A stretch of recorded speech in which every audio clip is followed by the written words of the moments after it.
Nous nous retrouvons sur notre pôle agroéquipement pour une nouvelle émission, une émission au cœur des régions, et nous allons aborder la question des concessions spécialisées en élevage. Et nous recevons pour cela Raphaël Lucchesi. Bonjour, vous êtes gérant de Concept Élevage, et nous recevons également Yves de Fromentel, qui est agriculteur et qui nous expliquera un petit peu concrètement à quoi peut lui servir cette concession spécialisée en élevage. Alors tout d'abord, Raphaël Lucchesi, est-ce que vous pouvez nous expliquer quelles sont finalement les contraintes que rencontrent les concessionnaires spécialisés comme vous dans l'élevage? Alors, je dirais que la première contrainte qui est pour nous, c'est de maintenir un niveau de compétences élevé et une grande disponibilité pour apporter un service quasiment H24, 7 jours sur 7, toute l'année, à un public d'éleveurs qui sont pour nous éleveurs laitiers ou éleveurs dans le domaine de l'équipement de porcherie hors sol. Il faut être capable d'identifier son offre produit, hein. C'est très compliqué, c'est beaucoup plus compliqué qu'une concession classique à la limite. Alors notre offre produit demande beaucoup de savoir-faire, c'est-à-dire que ce n'est pas qu'une machine simple, entre guillemets, ça demande d'adapter la machine qui en elle-même est complexe et de l'installer, de la faire fonctionner, d'en assurer le service chez le client utilisateur. C'est un panel très large. Extrêmement large, puisque nous touchons aussi bien une partie purement mécanique, une partie électronique, une partie hydraulique, une partie électricité, plomberie. C'est-à-dire nos savoir-faire, nous cumulons beaucoup de métiers en un seul. Alors, Yves de Fromentel, vous êtes l'utilisateur, on pourrait dire, et vous nous disiez tout à l'heure, vous étiez un petit peu le représentant des déserts français, en fait. Expliquez-moi un petit peu le concept. Oui, on a de moins en moins d'élevage dans nos régions, en Île-de-France entre autres. Et donc, on a vu les concessionnaires disparaître par manque de chiffre d'affaires. Et alors, les concessionnaires qui faisaient que de la machine à traire ou du matériel d'élevage ont disparu. Après, ce sont les marchands de matériel agricole qui se sont mis à avoir une section matériel d'élevage. Et puis, ils ont été obligés d'abandonner parce que le matériel devenait de plus en plus technique. Et donc, les compétences étaient importantes. Et on est compétent quand on a un parc de matériel à l'entretien quand même plus conséquent. Donc ils ont abandonné et nous on s'est retrouvés un peu orphelins avec du matériel quand même assez pointu et plus personne pour nous l'entretenir. Alors changer une pompe à vide on sait faire, par contre un circuit imprimé, de l'automatisme, de l'électronique on ne savait pas faire. Et donc on a été obligé de chercher des concessions qui, il y en avait dans l'Aube encore, il y en avait encore un dans l'Aube. Malheureusement, il a aussi beaucoup de kilomètres à faire, il a beaucoup de frais et pas assez de machines, donc manque de compétences pour un service, je dirais, performant par téléphone.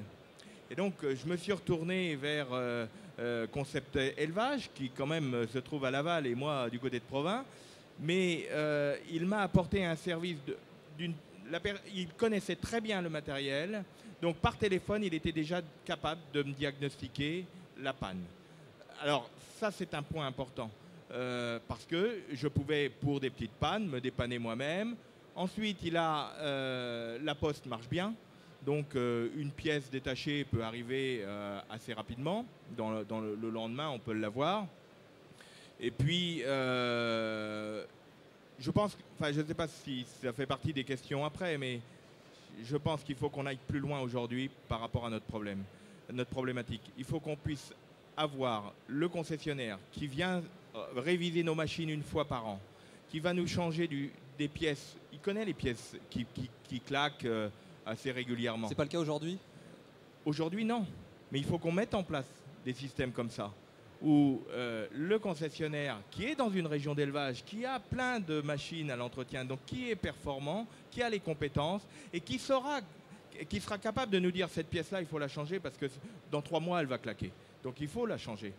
Ils vont nous établir chaque année un minimum de stock. Cette membrane, vous y risquez, elle ne va pas durer l'année, vous devez en avoir en stock parce que ça, c'est une panne qui bloque et puis ça ne coûte pas cher.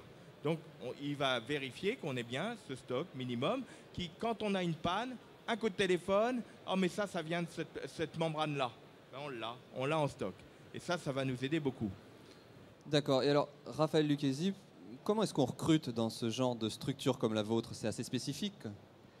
Alors, le profil type pour les postes de nature technique, que ce soit des installateurs ou que ce soit des techniciens de maintenance SAV, ce sont des gens qui ont des compétences très orientées dans le domaine de l'électromécanique, électricité. Et donc, nous avons de grandes difficultés à recruter dans le monde agricole et nous faisons appel à la base à des techniciens qui sont des généralistes et que nous spécialisons sur des durées de l'ordre de 4 à 5 années pour faire un bon technicien qui, lui, ne travaillera pas en usine, qui va travailler sur le terrain chez le client, ce qui est un facteur tout à fait particulier. Et les formations actuelles ne permettent pas d'offrir une arrivée de jeunes sur ces compétences-là, en fait? On retombe toujours dans le même problème, c'est-à-dire qu'il y a quelques programmes de formation qui existent pour former des installateurs ou des SAV machines à traire. Le problème, c'est que le nombre de candidats pour entrer dans ces filières sont tellement faibles que les stages ne sont pas ouverts et donc on est obligé de faire appel à d'autres systèmes pour recruter et intégrer des techniciens. Autre système, c'est les petites annonces et avoir des gens qui ont envie de quitter le monde de l'usine en général pour venir dans des milieux où ils vont travailler de façon isolée et être complètement autonomes. C'est-à-dire qu'ils vont avoir un autre mode de fonctionnement beaucoup plus responsable et beaucoup plus valorisant à mes yeux. Aujourd'hui, vous êtes satisfait du service? Vous attendez des améliorations, des évolutions? J'attends effectivement quelques évolutions de mise en place d'un concept d'une visite annuelle qu'on définit, d'un stock de pièces détachées, à qui est la charge. Alors, il y a une partie du stock détaché, l'éleveur doit l'avoir. Maintenant, je prends le cas d'une pompe à vide. La pompe à vide, elle tombe en panne. Il faut que dans l'heure qui suit, on puisse finir la traite. Donc, aller chercher une pompe à vide à Laval va être un problème. Alors, est-ce que les maisons mères, parce que les concessions n'ont pas les moyens, sinon ça va se reporter sur les éleveurs derrière, est-ce que les maisons mères peuvent accepter trouver un système pour mettre en place un stock minimum au sein d'une région, chez un concessionnaire de machines agricoles qui sera juste gestionnaire ou un établissement régional d'élevage qui sera juste gestionnaire du stock, mais qui pourra dépanner l'éleveur très rapidement. Bon, après, la facturation passera par c'est un montage à faire. Mais je pense que il y a une discussion, une organisation à avoir. Il faut vraiment se mettre autour d'une table et pas seulement un éleveur et un concessionnaire. C'est, je pense, une organisation générale. Raphaël Lucchesi, pour conclure, effectivement, les attentes clients, c'est une réflexion que vous menez? C'est le quotidien, c'est-à-dire nous ne serons capables de nous développer que si le service que nous apportons à nos clients répond déjà à ces attentes déjà connues. Donc il faudra toujours qu'on soit en progression pour toujours être plus performant, toujours plus disponible toute l'année. Très bien, écoutez, un dernier mot rapidement. Juste un dernier mot. On a le même problème dans le monde des vétérinaires. C'est-à-dire qu'en fait, on a des concessions qui vivent aussi sur du consommable, comme les manchons trayeurs. C'est vrai que si nous allons chercher en tant qu'éleveurs des manchons trayeurs sur Internet ou ailleurs pour avoir des prix, on risque de le payer très cher sur l'entretien du matériel parce que nos concessions vont disparaître. Comme dans le monde rural, les vétérinaires, ils nous disent si vous nous achetez plus les médicaments sur lesquels on vit quand même parce qu'on a une petite marge, c'est pas sur le déplacement parce que le déplacement, quand on a fait nos kilomètres et notre temps passé, on gagne rien sur le déplacement.